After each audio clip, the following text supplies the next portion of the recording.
Hey guys, I'm back. It's me, Frosty, and I'm here with Philip. Hello. And we're going to be reviewing Ghost in the Shell.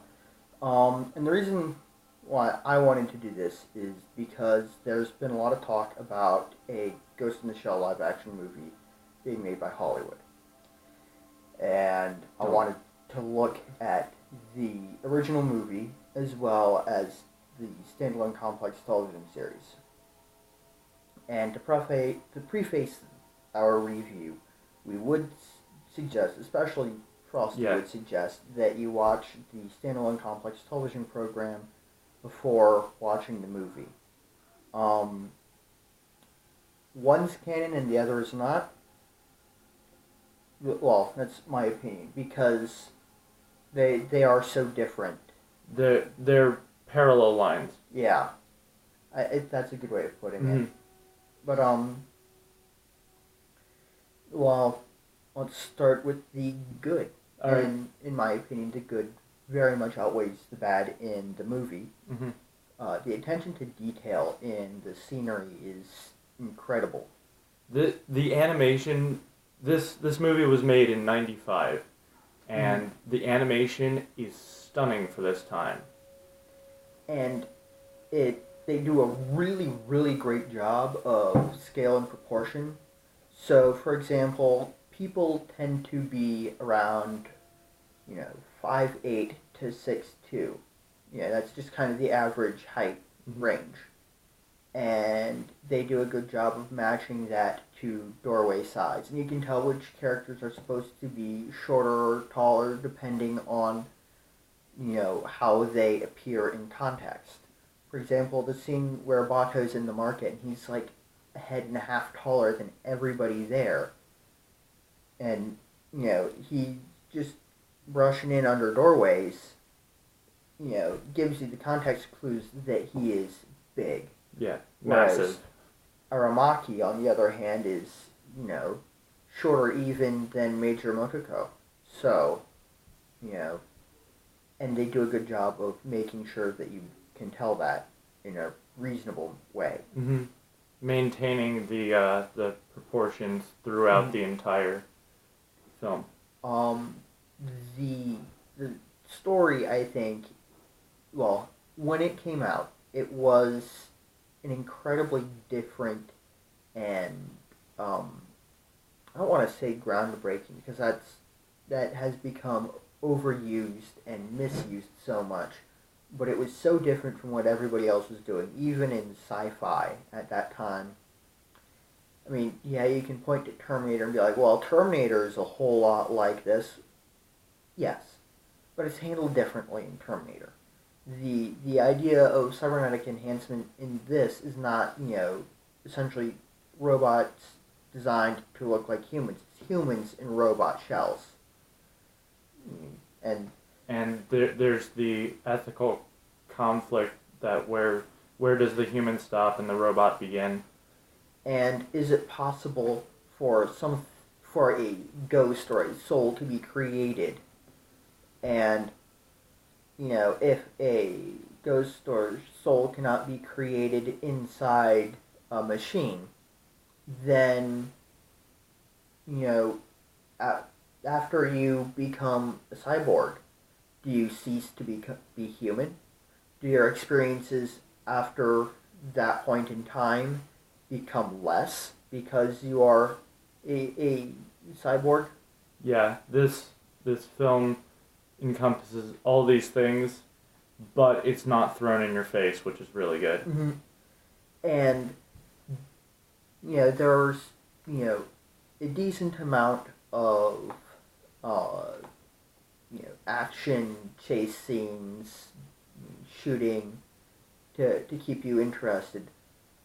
But, and this is a good way to transition to our not so good, they take breaks from story and action to develop the mood or show the world that it's in. They pull away and do these wide sweeping panoramic scene shots that I admit are really cool visually. But they're out of place. Yeah, they dilute the flow of the film. And and attached to these, sweeping, grand, uh, depictions of life in Japan at that point in time, they have music. And the music isn't necessarily bad. It's not to my taste. But Nor mine. it's repetitive, is the problem. Extremely repetitive.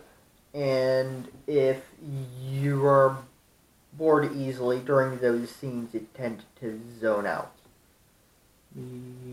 Yeah, he was playing Animal Crossing, and I was doodling. Yeah. So,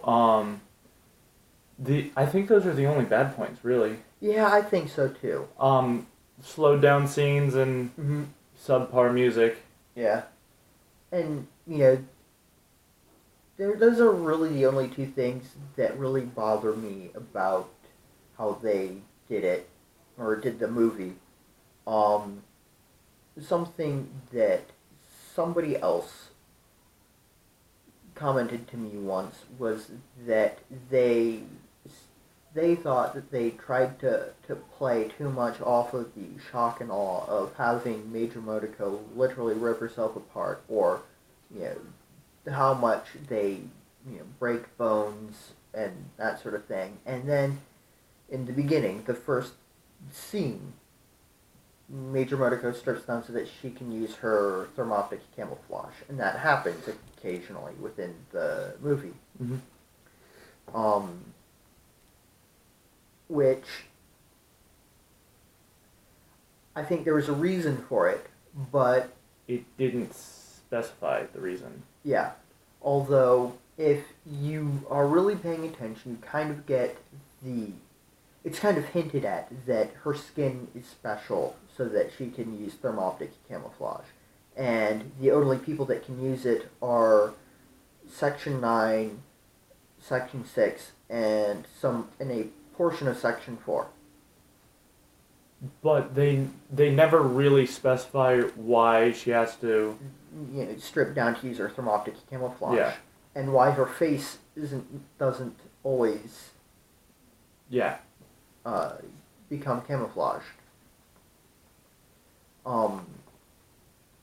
And then you've got the guy that they are chasing, who was a puppet of the Puppet Masters, who was using a jacket that allowed him to use thermoptic camouflage. It basically did the same thing. Yeah. So, yeah, I guess you could say that that's a weak point. I wouldn't say it really necessarily detracts from the story unless you are so detail-oriented that it does bother you. That does bring to my attention something, though. Honestly, this entire movie is like underlying messages. Yeah. Honestly, if you're not into looking through to finding all the little things, it's not exactly the best movie, but we pick up on little details. So it helps that I've seen this movie about 12 times, and it is one of my favorite movies. And I can't quote it word for word the entire movie like some people can. Like Star Wars or Lord of the Rings. Yeah. But,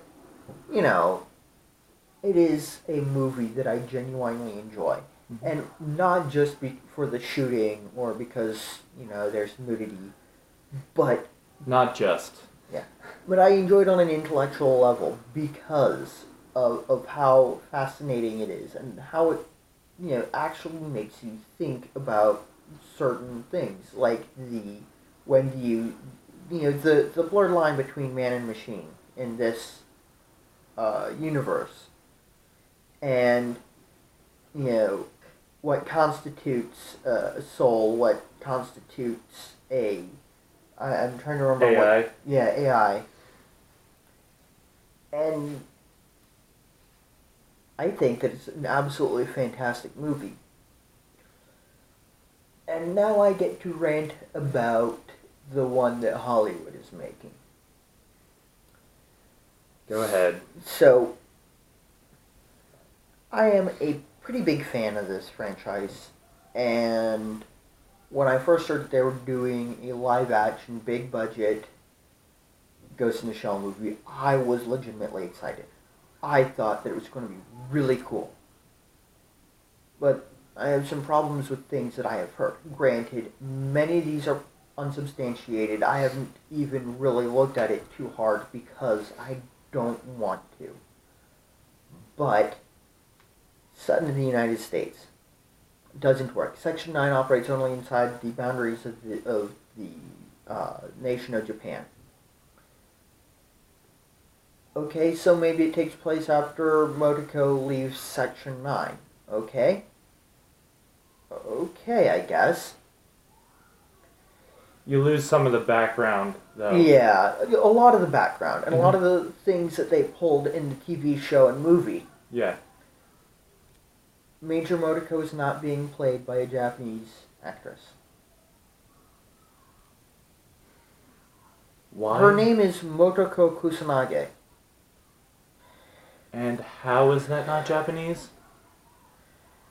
I can't remember who it was that they have to play her. I can't remember. I might have blocked it out. Big name actress, Scarlett Johansson or something. And I understand. They want a big name actress because they don't want to just put fanboy asses in seats. They want every American in the theaters. Okay. And that brings me to a little bit of racism. Why aren't there any big name Japanese actresses in the States? I mean, why can't I? And I am a fan of samurai movies. I am a fan of a handful of franchises that are anime manga related. I can't think of any Japanese or Japanese American actresses that are a big enough name to draw people into theaters. Because whenever possible, Hollywood avoids casting ethnicities beyond pretty white women.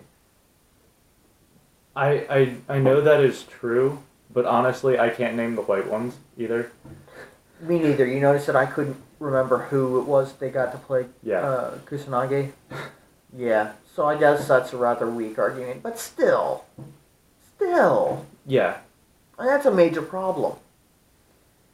But anyway, we should probably get back on topic. Right. Running out of time. Right, running out of time. So, back to the set in the United States. Therefore, Section 9 can't be a part of it. One of the things that I absolutely loved about Ghost in the Shell and the Ghost in the Shell franchise was the way the characters interacted. Bato, Togasa, Ishikawa, I can't say his name. Yeah. Bato, I mean... You said Bato twice. Whatever. Major Kusanagi. I mean, it's... The way they interact with each other, with the Tachikomas in the television program, with Aramaki, it is really important. And the way Section 9 interacts with Section 6 and... Section 4 and whatever. Yeah, and all of the others are really important to how the TV show works. And, one of the things, a lot of stuff that they do in Japan, the media blackouts, the completely shutting down chunks of city for Section 9 operations, you can't pull off in the United States. It would literally be impossible. You can't. It is